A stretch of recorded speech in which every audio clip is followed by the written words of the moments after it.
வணக்கம் தோழர்களே! எல்லாரும் எப்படி இருக்கீங்க? நல்லா இருக்கீங்கன்னு சொல்லிட்டு நான் நம்புறேன். ஸோ என்னுடைய விஷுவல் எப்படி இருக்குன்னு சொல்லிட்டு தெரியல. எப்பயும் ஃப்ரண்ட் கேம்ல பேசி தான் பழக்கம். இப்போ வந்து பேக் கேமரா வச்சு நான் உட்காந்து இருக்கேன். ஸோ ட்ரைபாட் லெவல் பண்ணிட்டு நான் வந்து உட்கார்றதுக்கு இவ்வளோ நேரம் நேரம் எடுத்தது. ஓகேவா? ஸோ வாய்ஸ் எப்படி இருக்கு? ஸோ பேக்கிரவுண்ட் விஷுவல்ஸ்லாம் நல்லா இருக்கா? கிளாரிட்டி இருக்கான்னு சொல்லுங்க. ஸோ இன்னைக்கு நம்ம எத பத்தி பேசப் போறோம்னா, ஒரு வீடு வந்து வாங்குறதுக்கு முன்னாடி நீங்க என்னென்னலாம் நீங்க திங்க் பண்ணணும்? என்னென்னலாம் நீங்க யோசிக்கணும்? என்னென்னலாம் கன்சிடர் பண்ணணும்னு சொல்லிட்டு நம்ம இன்னைக்கு பார்க்கலாம். ஓகேவா? நெறைய பேரு சென்னையில பொறந்து வளர்ந்தவங்க கிடையாது. சென்னைக்கு வந்து சேர்ந்தவங்க தான். ஸோ என்ன சொல்றது? "வந்தாரை வாழ வைக்கும் தமிழ்நாடுன்ற" மாதிரி "வணக்கம் வாழ வைக்கும் சென்னை" சொல்லிட்டு ஒரு பாட்டெல்லாம் கூட வந்தது இல்லையா? அந்த மாதிரி. ஸோ நெறைய பேரு வேற ஊர்ல இருந்து நம்ம மெட்ராஸ்ன்னு சொல்லக்கூடிய இந்த சென்னைக்கு வந்து இங்க அவங்களோட லைஃப்ப ஸ்டார்ட் பண்ணியிருக்காங்க. அந்த மாதிரி ஒரு பெர்சன்ல நானும் ஒருத்தன். நான் இந்த சென்னைக்கு நான் 2001ல தான் வந்தேன். எனக்கு அப்ப ஜஸ்ட் ஒரு 8, 9 வயசு தான் இருக்கும். இங்க நான் வந்ததோட நோக்கமே பார்த்தீங்கன்னா, சென்னையில நமக்கு எஜுகேஷன் நல்லா கிடைக்கும். இங்க அந்த எஜுகேஷன் கிடைச்சா, அது மூலமா நம்ம ஒரு நல்ல வேலைக்கு போய் நல்லா சம்பாதிச்சு நம்ம லைஃப்ப நம்ப அமைச்சுக்கலாம். இந்த ஒரே ஒரு குறிக்கோள் தான் எனக்கு லைஃப் லாங் இருந்தது. முக்கியமா பழைய படத்துல அந்த டபுள் டெக்கர் பஸ் எல்லாம் கூட எனக்கு ரொம்ப பிடிக்கும். அந்த டபுள் டெக்கர் பஸ் சென்னையில மட்டும் தான் இருந்துச்சு. அன்பார்ச்சுனேட்லி நான் அதுல ஏறுனது இல்ல. இப்ப மறுபடியும் கொண்டு வராங்கன்னு நெனைக்கிறேன். பார்ப்போம். சான்ஸ் கிடைச்சா அந்த பஸ்ல ஏறி நம்ம வந்து டிராவல் பண்ணலாம். ஒரு மெட்ராஸ்னா ஒரு ஒப்பீனியனோட எனக்கு ரொம்ப பிடிச்சு வந்து சேர்ந்த ஊர் இது. ஓகேவா? என்ன மாதிரி நெறைய பேர் இங்க வந்து படிப்புக்காக வரலாம். இல்லன்னா வேலைக்காக வரலாம். இங்க வந்ததுக்கப்புறம் பார்த்தீங்கன்னா, இங்கேயே வந்து செட்டில் ஆகணும்னு நெனைப்பாங்க. இங்க மெட்ராஸ்க்கு வந்தவங்க, இந்த சென்னைக்கு வந்தவங்க இங்க விட்டு மாட்டாங்க. ஓகேவா? ஏன்னா நான் பெங்களூருக்கு வந்து இன்டர்வியூக்கெல்லாம் நான் போயிருக்கேன். ஆனா எனக்கு சுத்தமா பிடிக்கவே இல்ல. பெங்களூர்ல விலைவாசி அதிகமா இருக்கு. ஸோ பீப்பிள் வந்து நாட் ஃப்ரெண்ட்லி. இப்ப இங்கவே சென்னையில பார்த்தீங்கன்னா, இப்ப நான் இருக்கேன். அக்கத்து பக்கத்துக்காரங்க பிரச்சனை. பட் எங்கேயாவது நம்ம ஒரு இடத்துக்கு போறோம்னா, ஒருத்தர் இல்லன்னா இன்னொருத்தர் நம்ம ஏதாவது ரூட் கேட்டா கூட சொல்லுவாங்க. ஸோ அந்த அளவுக்காவது கொஞ்சம் பேசுறவங்க ஆளுங்க இங்க இருக்காங்க. ஸோ பெங்களூர்லலாம் போயிட்டு நான் ரொம்ப கஷ்டப்பட்டேன். ஓகேவா? நான் வந்து போய் அட்ரஸ் கேட்கிறேன். தமிழ் தான் பேசிக்கிட்டு இருந்தாங்க.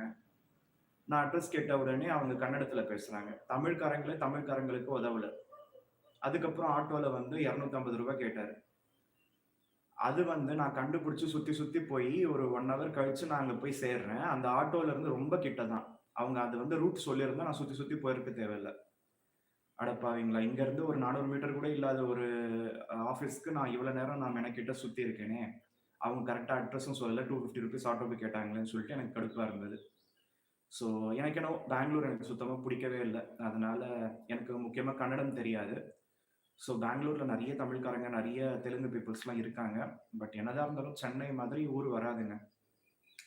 இங்க சென்னை வந்தவங்க எவ்ளோ சம்பளம் வாங்குனாலும் அதில நம்ம வாழ்ந்துடலாம். ஸோ பெங்களூரு, மும்பை, அ கொல்கட்டா இந்த மாதிரியான பிளேஸஸ்க்கெல்லாம் போனீங்கன்னா, விலைவாசி பயங்கரமா இருக்கும்.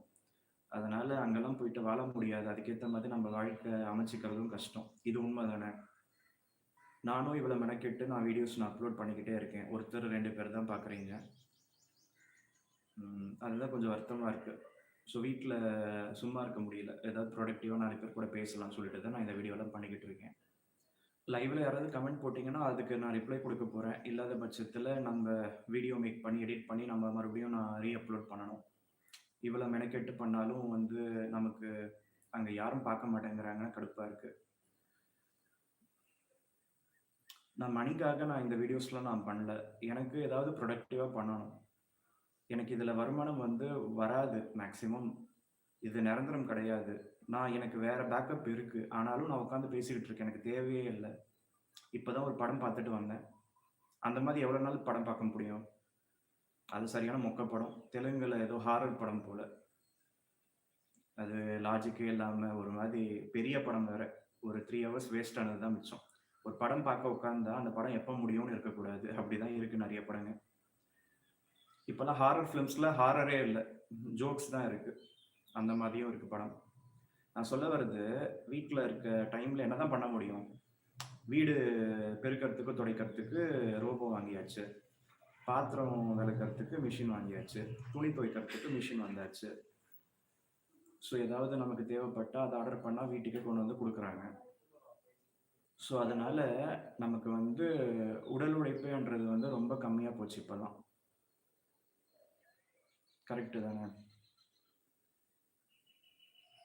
ஸோ அதனால இருக்கிற டைம்ல நம்ம எப்படி ப்ரொடக்டிவா ஏதாவது பண்ணலான்னு சொல்லிட்டு தான் பண்ணிக்கிட்டு இருக்கேன். நமக்கு தெரிஞ்சது 4 பேருக்கு சொன்னா, அவங்களுக்கும் வந்து அது தெரிஞ்சுப்பாங்க இல்லையா? அந்த ஒரு நல்ல எண்ணத்துல தான் பேசிக்கிட்டு இருக்கேன். யாருமே 7 வருஷமா ஒரு ம் என்ன சொல்றது? ஒரு வரவேற்பு இல்லாத இடத்துல யாருமே இந்த அளவுக்கெல்லாம் மெனக்கெட்டு இருக்க மாட்டாங்க, என்ன தவிர்த்து. ஒரு வீடியோ போட்டா, ஒரு சில வீடியோக்கு 1, 2 வியூஸ் கூட வராது. ஒரு சில வீடியோக்கு 50 வியூஸ், 100 வியூஸ் கூட வராது. அதுல $0.01 $0.02 ஏறியிருக்கும். ரூ. 1 ரூ. 2 கூட தேறாது ஒரு வீடியோ. இதுல சுத்தி முத்தி இருக்கவங்க $100 வரும், $100 வரும், கண்ணு வச்சது தான் மிச்சம். அப்படி ஏதாவது வந்துச்சுன்னா பரவால்ல. சொன்னா சொல்லிட்டு போறாங்க, வருதில்ல அப்படின்னு சொல்லி சந்தோஷப்படலாம். அவங்க சொல்லி சொல்லி வரதும் வந்து குறைஞ்சு போச்சுன்னா என்ன பண்ண முடியும்? நான் ஆல்ரெடி வேற என்னுடைய ரிலேட்டிவ்க்கு ரூ. 40,00,000 நான் வந்து குடுத்து தொலைச்சு நான் அத வேற வீண் பண்ணியிருக்கேன்.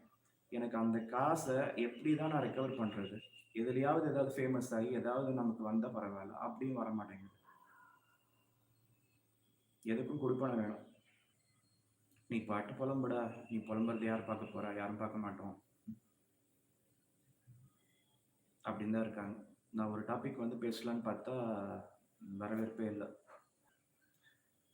ஸோ இங்க மெட்ராஸ் வந்ததுக்கப்புறம் ஒண்டுக்குடித்தனத்துல நாங்க இருந்தோம். அந்த ஒண்டுக்குடித்தனத்துல நாங்க இருந்தப்ப, ரூ. 850 வாடகைக்கு போனப்ப, வெளியில வரப்ப பார்த்தீங்கன்னா, ரூ. 5,300. ஸோ 2002ல அந்த வீட்டுக்கு வாடகை 850 தான். கரண்ட் அது இது எல்லாம் சேர்த்து ரூ. 1,800 கூட தாண்டாது. ஆனா, அதுவே நான் 2015ல அந்த வீட்ட விட்டு வெளியில வரப்ப, ரூ. 5,300 ரூ. 850 அதாவது ரூ. 1,100 எங்க, ரூ. 5,300 எங்க. அப்படியே வந்து நமக்கு 5 மடங்கு இன்கிரீஸ் ஆயிருக்கு. எத்தனை வருஷம் இருந்தேன். 6த்ல இருந்து 12த் வரையும் நான் அங்க படிச்சேன். அதுக்கப்புறம் 4 வருஷம் இன்ஜினியரிங் முடிச்சேன். அதுக்கப்புறம் 2 வருஷம் வேலைக்கு போறப்ப இருந்தேன். அப்ப நமக்கு என்ன ஆச்சு? 12, 13 வருஷம் தான். ஒரு 13 வருஷத்துல வாடகை பாருங்க 5 மடங்கு ஏறிருக்கு. அதனால வாடகை வீட்லலாம் இருக்கிற வரையும் கஷ்டம் தான். ஒண்ணு சிட்டிக்கு அவுட்டர்ல வரணும். சிட்டிக்கு அவுட்டர்ல ரூ. 5,000க்கெல்லாமே சிங்கிள் பெட்ரூம் வீடே கிடைக்கும். ஆனா சிட்டிக்குள்ளேயே ஒரு ஹால் கிச்சன் வீடு கூட இப்பல்லாம் ரூ. 5,000க்கு கிடைக்காது. கரெக்ட் தானே? சிங்கிள் பெட்ரூம்லாம் ரூ. 7,000க்கு கம்மியா எங்கேயுமே இல்ல. டபுள் பெட்ரூம்லாம் ரூ. 10,000க்கு கம்மியா, ரூ. 15,000க்கு கம்மியா எங்கேயும் இல்ல. கரெக்ட்டா? இப்ப இந்த வாடகை ஏறிக்கிட்டே இருக்கும். அவங்க வருஷம் வருஷம் ஏத்துவாங்க. அட்வான்ஸும் வந்து எக்ஸ்ட்ரா கேட்டு வாங்குவாங்க. அப்ப அவங்க கேட்கிறப்பலாம் குடுத்துக்கிட்டே இருக்கணும். அப்ப அதுக்கேத்த மாதிரி நம்ம சம்பாதிக்கணும். அப்ப நம்ம உடல் உழைப்பு எல்லாம் நம்ம வந்து போட்டு, யாருக்கோ வாடகை கட்டுறதுலயே நம்ம பொழப்பு வீணா போயிடும். அவங்க வாடகைக்கு விட்டவங்க எப்பயோ நாங்க இருந்த அந்த வீடு மொத்தம் எத்தனை டெனன்ட்ஸ் இருந்தாங்க தெரியுமா? 15 டெனன்ட் இருந்தாங்க. அந்த ஒவ்வொரு வீட்டுக்கும் அந்த ஆளு ரூ. 2,00,000 தான் வந்து வாங்கி வச்சிருக்கான். அந்த வீட மொத்தமாவே. ஆனா நான் அந்த 2015 வரையுமே அந்த வீட்டுக்கு மாசத்துக்கு ரூ. 50,000 மேல வாடகையே வசூல் பண்ணுவான் அந்த ஆள். அந்த ஹவுஸ் ஓனர் செத்ததுக்கு அப்புறம், அந்த ப்ராப்பர்ட்டிய அது புள்ளைக்கு குடுத்து, புள்ள ஆல்ரெடி ஐடில வேலை பார்த்தான். அப்பவே ரூ. 95,000 சம்பளம். அப்ப அவனுக்கு ஆல்ரெடி ரூ. 95,000 சம்பளம் பத்தாதுன்னு, இதுல வேற வந்து வருது.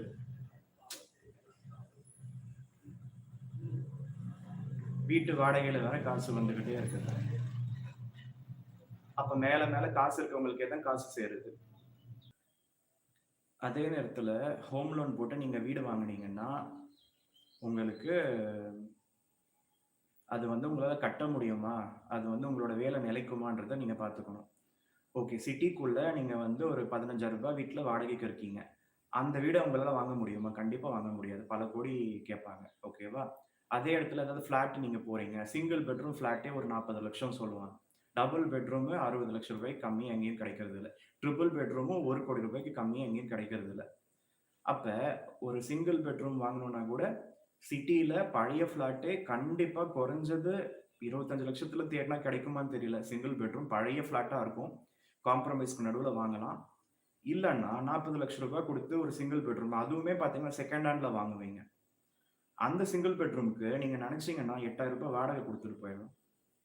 ரூ. 8,000 வாடகை குடுக்கணும். அந்த மாதிரி இடத்துல அந்த வீட நீங்க வாங்கணும்னு நினைக்கக்கூடாது. ரூ. 40,00,000 போட்டு வீடு வாங்கி, அந்த வீட்ல நீங்க இருக்கிறதுனால, உங்களுக்கு ரூ. 8,000 தான் மிச்சமாக போகுது. ஓகேவா? ஆனா, அதுவே அந்த ரூ. 40,00,000 நீங்க ஸ்ப்ளிட் அப் பண்ணி இன்வெஸ்ட் பண்ணீங்கன்னா, கண்டிப்பா அதுலருந்து ரூ. 30,000 கம்மியா காசு கண்டிப்பா ரூ. 30,000 ஆச்சும் வரும். ரூ. 30,000 குறையாதுன்னு சொல்ல வரேன். ஓகேவா? அதே நேரத்துல ஒரு வீடு இல்லாதவங்களுக்கு ஒரு சொந்த வீடுன்றது முக்கியம். அத நீங்க எப்படியாவது நீங்க அமைச்சுக்கணும். ஒண்ணு நீங்க சிட்டிக்குள்ளேயே இருக்கணும்னு பார்த்தா முடியாது. அப்ப அதுக்கான ஒரு ஆப்ஷன் லீஸுக்கு ட்ரை பண்ணுங்க. கண்டிப்பா லீஸுக்கு அமையும். லீஸுக்கு நல்ல பார்ட்டி கிட்ட நீங்க போய் குடுத்து நீங்க இருந்தீங்கன்னா, உங்களுக்கு ப்ராஃபிட் தான்.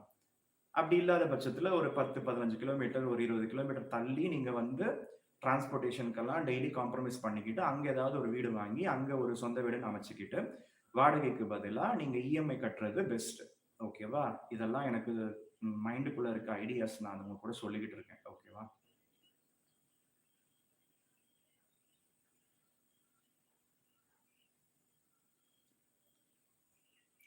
ஸோ ஃபர்ஸ்ட்டு எந்த கடன் இருந்தாலும் அந்த கடன வந்து தீர்த்துடுங்க. அந்த கடன தீர்த்துட்டு அதுக்கப்புறம் வந்து வேற ஏதாவது கடன் வாங்குறதா இருக்கட்டும், வேற ஏதாவது இன்வெஸ்ட்மென்ட் இருக்கிறதா இருக்கட்டும்.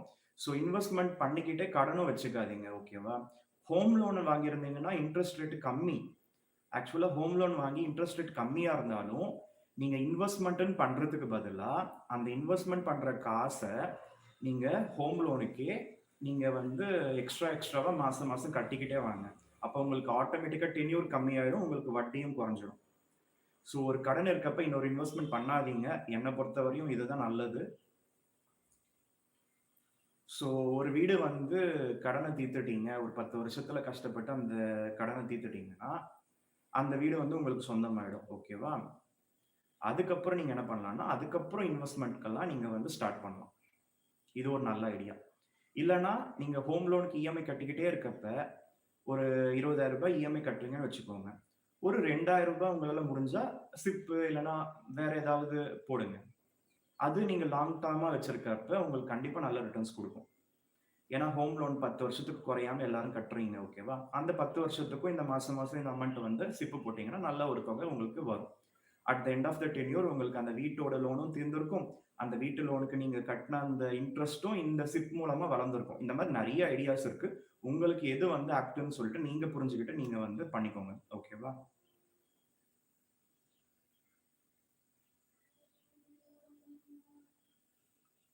ஸோ இந்த மாதிரி நெறைய கன்டென்ட்ஸ் உங்க எல்லார் கூடயும் பேசலான்னு இருக்கேன். பட் வரவேற்பு தான் இருக்க மாட்டேங்குது. என்னுடைய வீடியோஸ்லாம் புடிச்சா லைக் பண்ணுங்க. உங்க ஃப்ரெண்ட்ஸ் அண்ட் ஃபேமிலி மெம்பர்ஸ் கூட ஷேர் பண்ணிக்கோங்க. நம்ம சேனலுக்கு புதுசா வந்திருக்கீங்கன்னா, மறக்காம சப்ஸ்கிரைப் செஞ்சு வச்சுக்கோங்க. ஸோ இப்பதான் புதுசா ஹைப் பட்டன் குடுத்துருக்காங்க. அந்த ஹைப் ஆரம்பத்துல ஒரு 2, 3 டேஸ் தான் இருக்கும். உங்களால முடிஞ்சா ஹைப் பண்ணி விடுங்க. அப்பதான் நம்ம வீடியோஸ் எல்லாம் எல்லாருக்கும் சஜஷன் போகும். ஸோ இதே போல வீடியோக்கள் அடுத்தடுத்து வந்துகிட்டே இருக்கும். ஸோ கீப் வாட்சிங் மோர் வீடியோஸ். ஆல்ரெடி நான் பிளேலிஸ்ட் நெறைய போட்டு வச்சிருக்கேன். அதுல நீங்க கிளிக் பண்ணி பார்த்துக்கோங்க. ஸோ இப்போதைக்கு நான் விடைபெறுகிறேன். ஸோ மீண்டும் சந்திப்போம். அ அடுத்த ஒரு நல்ல ஒரு கன்டென்ட்ல. So until then have a great day. See you. Bye bye.